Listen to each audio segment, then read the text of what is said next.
What's going on, y'all? New Brave, New Wave. And today I am joined by another very special guest, another future legend in her field. Ladies and gentlemen, I have a CEO and amazingly talented therapist. Please welcome Maya Galathe. Maya, how you doing today? I'm good. How are you? I'm well. Did I pronounce your last name right? Galathe? Close, Galathe. Galathe. Okay.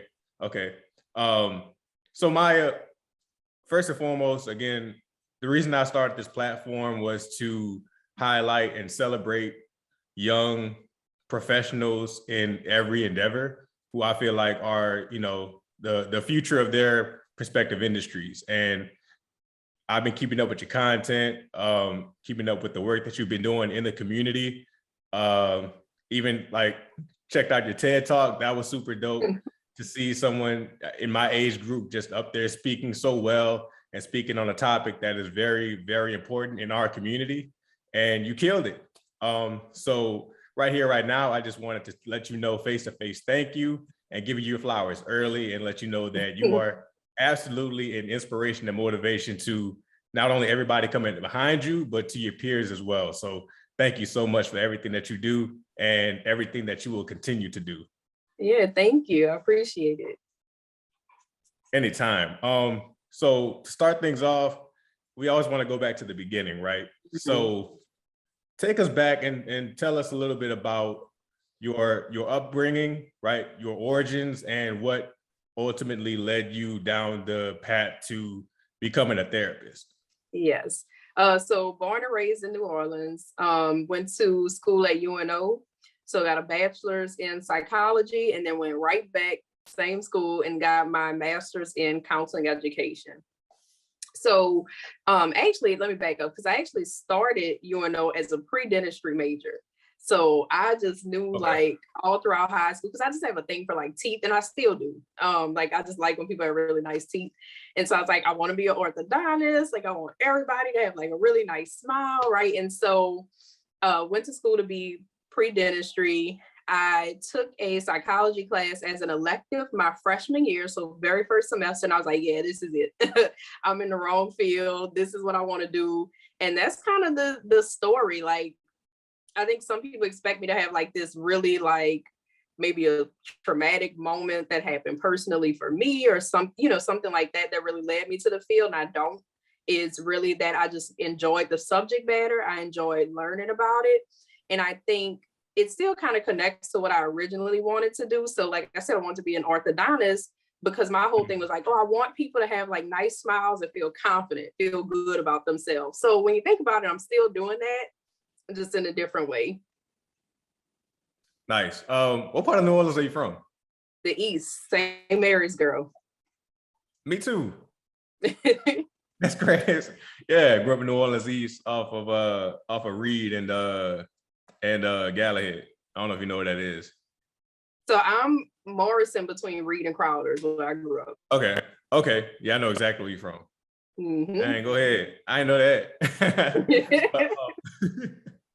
That's dope. So when you first got into the field of therapy, right? What were some of the early challenges that you saw that you kind of had to face, and particularly at what point did you say, okay, what I'm doing is like significantly important, because you look around and there's not that many therapists who look like you or I? Mm-hmm. So when I first decided to start my own private practice, so let me say this, you can graduate from and get a master's degree in counseling, but you can't really start practicing until you get your license. So you spend 3 to 4 years getting this master's degree, and then it's another 2 to 3 years to get your license. So I would say that's the first hurdle I came across, where it's like, okay, I did all this school kind of for, I don't want to say for nothing, but in order to reach that ultimate goal of private practice, I still have to keep going. And so that was definitely a challenge in and of itself. But I mean, I got through that. So became licensed in June of 2020, right? So middle of the pandemic. I mean, like middle of it. And I'm like, okay, well, nobody is like really hiring right now because a lot of places have shut down, and teletherapy wasn't really a thing prior to COVID. Like a few people were doing it, but I mean, the way we learned in school was counseling is something you do face to face. I mean, you sit in the room with your client, and like you have to be in the same room, right? You have to be in person. You have to have that connection. And so, like I said, the whole reason I became licensed is because I knew I wanted to go into private practice. I want to work for myself. And I was like, I can't sit around and kind of figure out like, when is this whole pandemic thing going to end? Like, this is what I want to do. So I just have to do it. And so October 2020, I started getting my paperwork done, crossing the T's, dotting the I's, and decided to open a fully virtual private practice, which was, it's risky because like I said, before COVID, nobody was really doing the online thing. And I remember when I first put up, marketing stuff, and I was getting phone calls from people. A lot of people were like, oh, are you back in person? Are you back in person? And I said, no. And I was getting a lot of like, people were like, oh no, never mind. So I was getting turned down a lot in the beginning, right? And so I could have easily been like, oh, I need to start looking for rental space, or I need to go work at a private practice, work for somebody else and kind of do like a split thing, right? And I was like, you know what? There's a market for everything. And that's anybody who's in any kind of business. There is a market for anything you can think of. I mean, there's like, we have like Uber that do like food delivery services. I saw a business that laundry delivery services. So they pick up your dirty laundry, they wash it, they fold it, and they bring it back to you. So there's a market for everything. But all of that to say, being in private practice, I think the biggest thing I've learned is I've had to unlearn pretty much everything I learned in my graduate program. I mean, they teach you how to do the counseling thing, and they make it sound real good book wise, but doing it in person is a totally different thing. Doing it, in person as a Black woman and having Black clients, that's a totally different ball game. And doing it online, like I said, when I was in school, nobody thought something like COVID would happen. So we didn't talk about what online therapy looked like. And so it was a lot of teaching myself. Also, in school, they teach you how to be a therapist. They teach you how to do the book thing. They teach you how to pass the test. Nobody teaches you how to run a business in school. And that was something else I had to kind of instill to this day. I'm figuring it out as I go along, because like I said, I officially opened January of 21. So I'm still figuring a lot of stuff out too. Got you. Is my mic is still okay, right? Mm-hmm. Okay, perfect. So I want to touch on something that I saw you kind of touch on through your social media. Maybe made maybe one post or two about it, but I think it's something so important. Do you think, or like, how important do you think it is for Black people to see a therapist who is also Black, or for a Black therapist to kind of focus more on other Black people or Black patients, right?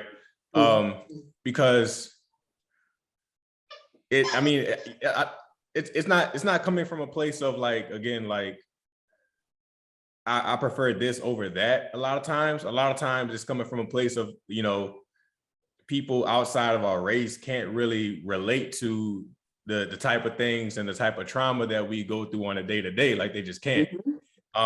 So if I'm going to find help from a mental health perspective, I'd rather see somebody who, I think can identify to that, right? And a lot of people, when I try to break it down like that, they still give me a little flack for it, because they kind of see it as like, oh, you're kind of being racist in that aspect. But I always kind of break it down to them like, you wouldn't bring a Mercedes to a Ford dealership and tell them, fix it, right? Because and that's not to say they're not good at their job, is that they don't have the knowledge and they don't have the expertise to fix or even figure out what's wrong with my Mercedes. I have to go to a Mercedes dealership or a body shop that's like familiar with the Mercedes Benz to figure out what the problem is and find a solution ultimately. And I think it's the same with therapy. You know what I'm saying? So what do you think about that? And can you kind of explain more of why that's important, or why, maybe I might be wrong in that aspect? No, I mean, you hit the nail on the head, and I love that analogy. I think I'm gonna have to start using that one, like you went for Feel Mercedes. free. Yeah, because I mean, it's the truth though. Like you said, when you're dealing with somebody that's not of your race, of your culture, of your background, you're going to spend a lot of time having to explain stuff. And I think they can be problematic for a lot of reasons. Number one, with therapy, you get a limited amount of minutes that you're meeting with your therapist. So you don't want to spend 10, 15 minutes trying to explain, oh, that's what this phrase means, or this is who this artist is, or whatever it is, right? Whereas when you're speaking to a Black therapist, 8 out of 10 times, they're already going to be familiar with whatever you're talking about. So it's like, oh, okay. And then you can keep going, right? So that's the first part of it. The second part of it is just, especially a lot of Black people, there's all these generations and past ways of thinking to where therapy isn't a big thing in our community. And still to this day is very taboo, even with, some young generations. And so for someone who maybe grew up in a home where therapy wasn't talked about, it's like, oh, well, you just need to pray or just go basically figure it out, get over it. And they build up that confidence to go and speak to a therapist. And then they get there and they're with a white therapist and they're feeling like, okay, this person is not understanding me, or there's no connection. I'm constantly having to explain myself. That can be very tiring and off-putting. So that's one of many reasons why it is important to see someone that looks like you. Now, is that to say that you can't make progress with a white therapist? Absolutely not. Because I've had some white therapists in the past that I've done great work with. But once I started working with Black therapists, I definitely noticed a difference in how fast that I was making progress in therapy. Do you think that religion has helped or hurt the Black community?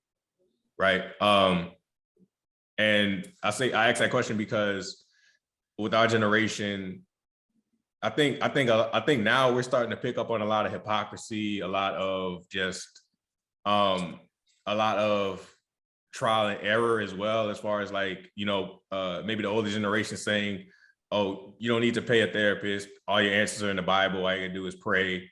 We're realizing that it's not that cut and dry, right? It's not that simple. And I understand that for like generations upon generations, religion has been it's been a focal point in a lot of Black families, right? But do you think that's kind of helped or like hurt us in regards to our mental health? So I think that religion and therapy can definitely coexist, specifically Christianity, because when we're talking about Black Americans, typically we're talking about Christianity when we say religion. So I think, like I said, in general, they can definitely coexist. I'm not going to sit here and tell somebody, don't pray, or that's not useful. We're just going to do these therapy exercises, because it's a coping skill, just like meditation is a coping skill. Like prayer is a form of meditation.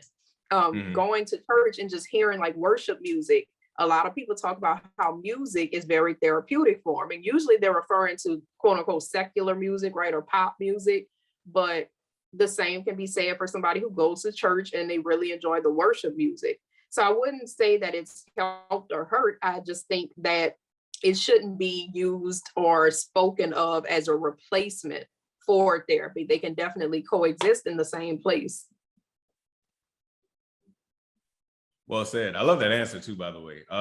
Yeah, that's definitely a new perspective. Let's get into social media, right? One of my favorite topics. I think, yeah, I think there's an interesting correlation between social media and mental health. more often it's a bad thing than it is like a positive. Talk about the many pitfalls of using social media, right? Maybe like as far as the want or need to compare yourself to other people through social media, or we kind of gauge our self-worth through how many likes or how much engagement we get through social media and things like this, and how these things can sort of like, I mean, derail somebody's mental health, especially somebody in our age group, or even like below that. Mm-hmm.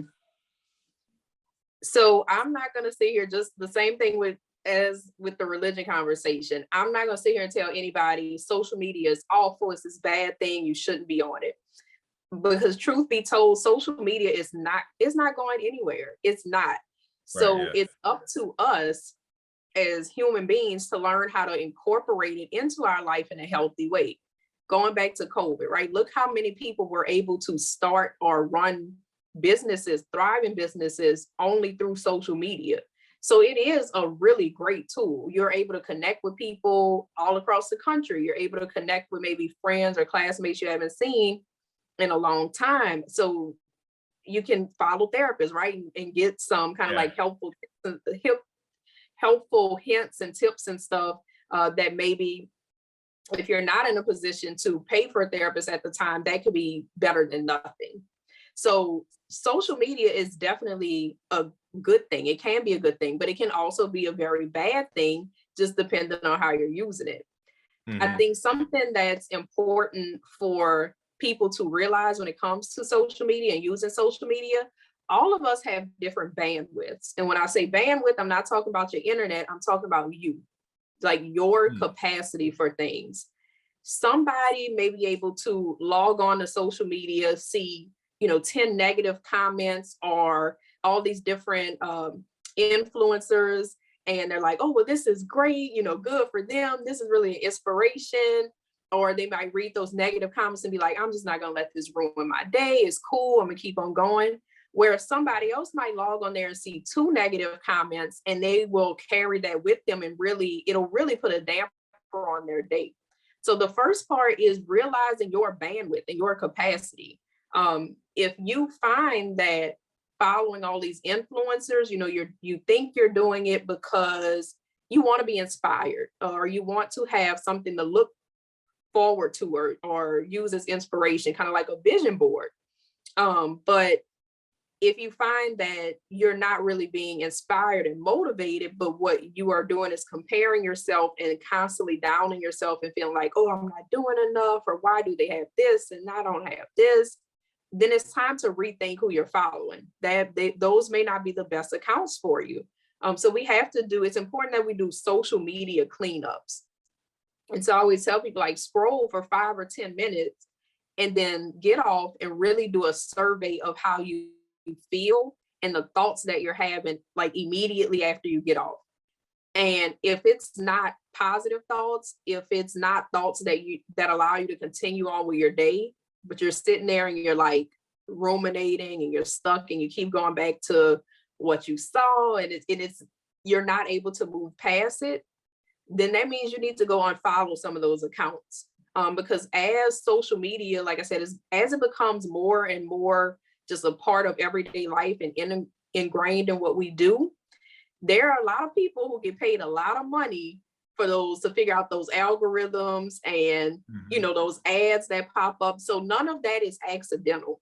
And that's why it's so important to be careful about what you're liking, what you're looking at, because 3 negative posts you kind of like, because we're getting those moods, and maybe like you got in a fight with your boyfriend or your girlfriend or whoever, and you start liking like those little Justin LeBoy memes, and you know what I'm saying, and you think it's funny, and then all of a sudden that's your whole explore page, and it's stuff, those posts like, I can't depend on anybody, or I'm better off by myself. That might be cool to post in the moment because that's really how you're feeling.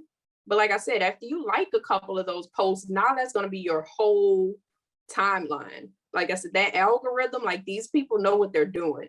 And so if that's happening, it's maybe time to unfollow a couple accounts, be mindful of what you're liking and saving, get off for a couple days and maybe get back on there to kind of reconfigure that algorithm.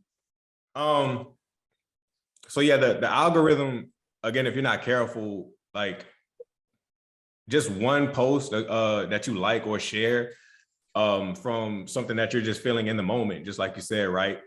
It could start sharing and posting and like really showing you all of these things on your explore page. It'll pop up on your timeline as like a suggested post. It'll suggest other pages that post similar content. And now it becomes a sort of echo chamber where it's like, it's giving like reaffirming thoughts to what you already thinking, or it's like kind of giving you like this false sense of validation. And 9 times out of 10, like you could be wrong as hell, or you could be like honestly in a space and time where like you're past these thoughts and these feelings, but these posts that you keep seeing on social media keep like bringing it back up and bringing it back up, and bring you back to this place, and now you're stuck. So that's a really good point. And one other really great point you made was understanding your bandwidth, right? Because I was one of those people too. I was guilty of like, I would go on social media and I would see somebody who's the same age as me, right?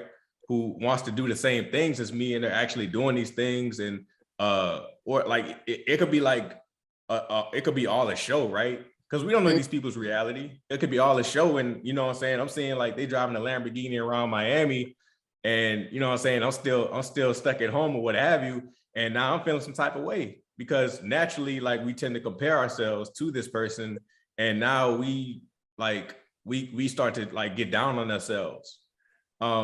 So I ended up doing actually what you suggested doing in this video was I unfollowed these people. I kind of took a break from social media and had to like kind of reevaluate and kind of like reset and tell myself like, yo, it's fine. You're doing all right. Like you're doing the best that you can do, and you're on the path to where you want to be. You know what I'm saying?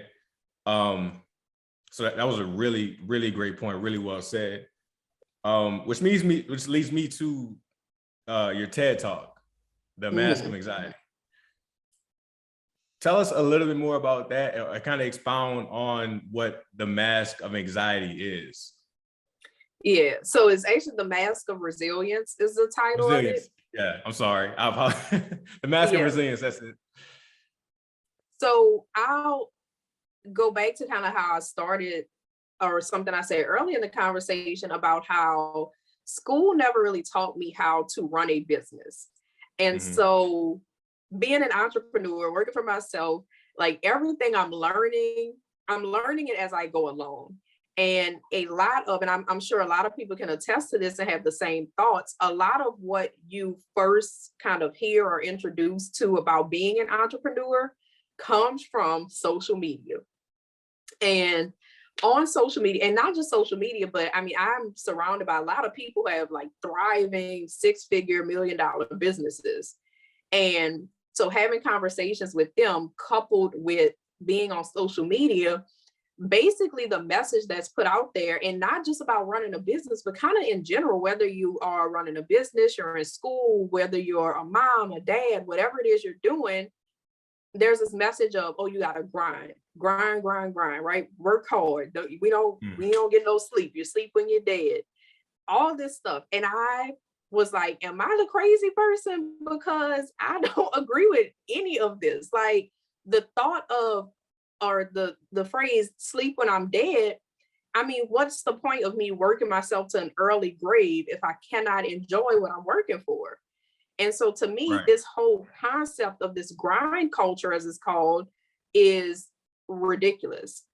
A lot of my platform, like when I do speaking engagement, is based on, I just want to beat this out of everybody's head because it's not real. I mean, if that's what you want to do, cool. Like I don't knock anybody's hustle, anybody what they got going on.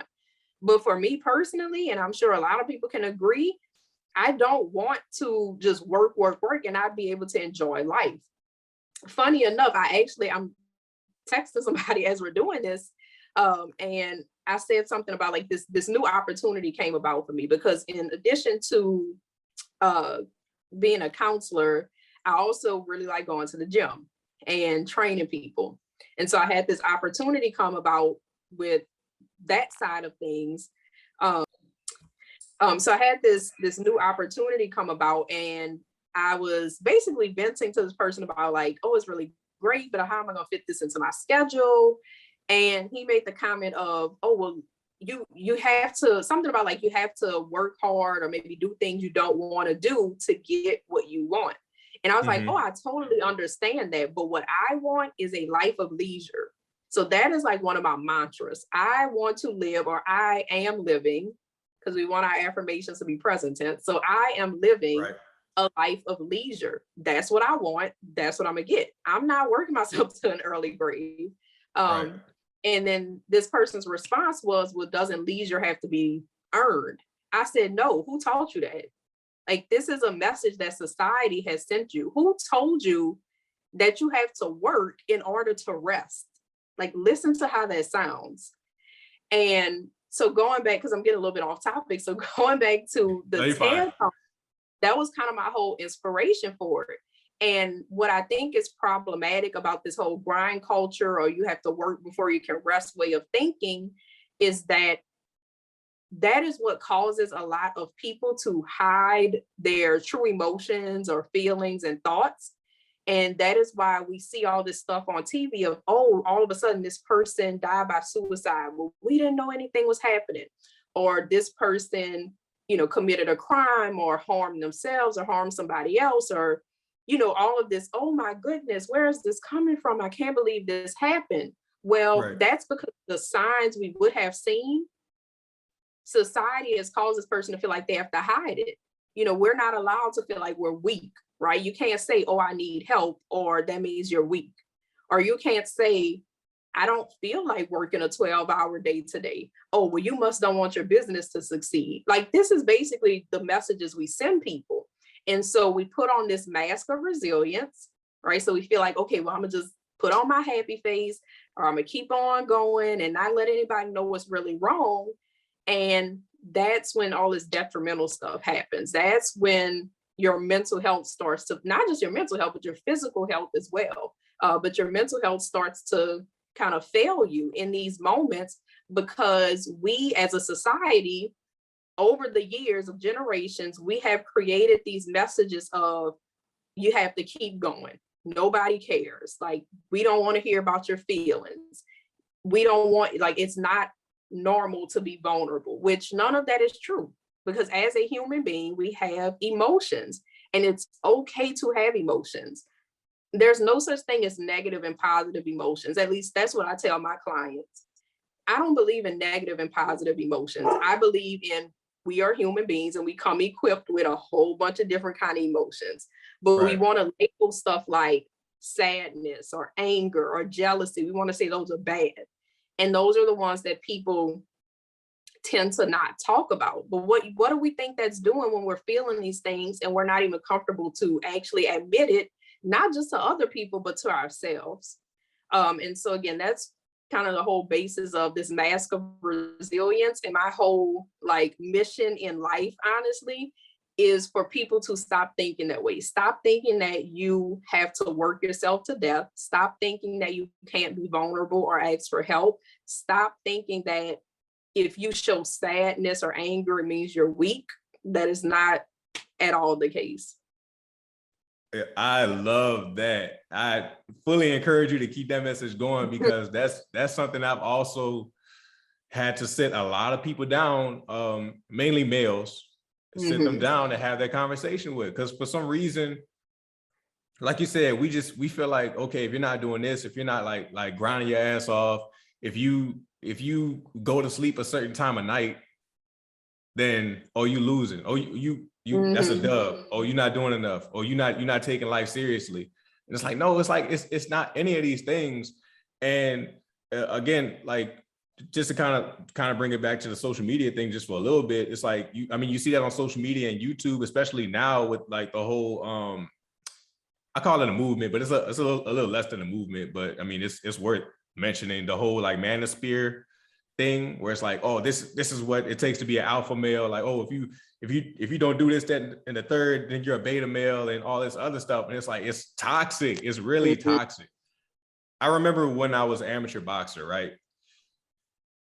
I was so like committed to it, and it was so ingrained in my mind that like, yo, if you want to be world champion, like Golden Gloves, all of these great things and all these great accomplishments, then you gotta grind, you gotta get it. No time to sleep, none of that shit. You gotta be in the gym or training somewhere 24/7. And I took that to heart. I mean, I was like 7 days a week, I was in the boxing club working on something, sparring, weight training when I wasn't in the boxing club, working on my fundamentals. Like I was just so committed. And I remember my very first competition, right? I remember being so like tired and so just like worn down and like mentally, like I wasn't as sharp. I mean, I ended up winning, but it was honestly against an opponent that I had no business struggling that much with. And I remember talking to my coach at the time about it, and like he was like, well, I mean, what were you doing outside of the club that like made you so tired? Like what was going on? And like I puffed my chest out, right? I was like, man, I'm about to tell him like, yeah, I was in the weight room like until midnight the night before. I had to get up for 6, 7 a.m. to go jogging and stuff like that. Like he about to be so proud of me. And I told him, and he was like, dude, that was so dumb. Like, why'd you do that? And I was like, what you mean? And he said, there's such thing as overtraining, right? It's like it's cool to work hard and like, you know, get your reps and everything like that. But if you don't allow your body the proper rest and recovery, then all of that training that you did was really for nothing. And I was like, wow, that was a learning experience for me. And it's something that I now see can be applied to life as well and mental health. It's like, I don't think people understand that taking time out to rest, not just physically, but mentally is cool. Like taking a mental health break from things that are just straining is cool. So I really applaud you in that you kind of want to debunk all of these theories that like, in order to have ultimate success in life, you got to like run yourself into the ground. Cause like you said, I mean, everybody wants to be successful. Everybody wants, I don't know a single person who said, you know what, I don't want to be successful. I just, it's whatever, right? But the thing is, you want to be able to enjoy your success. Like you said, like you don't want to like be successful, but you're tired all the time and you really can't enjoy the fruits of your labor. So I think that's very, very important for people to understand. So onward, right? What's next for Maya, the therapist, and where do you see yourself 5 to 10 years from now? Yes. So like you said, I've done a TED Talk, and I actually this year have started putting on my own continuing education events for other counselors. The topic of these events is what it's like to work with Black clients. So I have a lot of white therapists who pay me to learn how to work effectively with Black clients. That is the ultimate goal. I love being a therapist, right? I love my clients. I love meeting with them, but more than that, I love talking about mental health. And so that's the ultimate goal, is to get on as many stages, as many podcasts, videos, whatever it is as I can. And like I said, really just change the messages that have been put out there for years. Because it's time that we all start rethinking a lot of the stuff that's been taught to us, that's kind of just been passed down generationally, that just doesn't make sense anymore. It's like, you know, we have to ask ourselves, like, who taught you that? You know, is this really true? Like, where does this come from? Questions like that, I mean, are kind of like essential to when you're doing therapeutic work. But really, it's like, where did this come from? Who taught you that? Who said this is right? You know, who said it can't be different? Or what would happen if you do things differently? I feel like, you know, my entire life I've kind of played devil's advocate, and now I just have a platform to get paid to do it. So that's where I see it going. Well, Maya, thank you so much for joining us this evening. Again, I just want to give you your flowers early. I think what you're doing is amazing. now sitting here getting to know you, I'm more of a fan than ever. I really dig the gems that you dropped on my platform today. And you know, that's why I started this. You know, I understand that the podcast market is very oversaturated. And so I said, if I'm going to enter this space, I'm going to enter this space and give people something that they could take and apply to their own life. You know, I don't want to have a podcast where we just sitting on the couch talking about nothing. Like it's too much of that already. Then that's fine, you know. And I didn't want a podcast where I just sat by myself and tried to give other people advice on how to live their lives, because I'm only 27, so what the fuck I know? You know what I'm saying? I can only share so much from my experience so far in life, and I can bring on guests like you that could share their experiences as well. And you could just take a little bit from each and every one of us, each and every episode, and whether you apply it to your own life, that's fine. Whether you don't, that's fine as well. But I just want to share this with people. You know what I'm saying? So again, thank you so much, and just keep going. Thank you. I appreciate it. I do. Anytime. All right, y'all. So that's the end of this episode. We'll be back with another one next week. Be sure to like, share, and subscribe, and we'll see you next time. Thank you.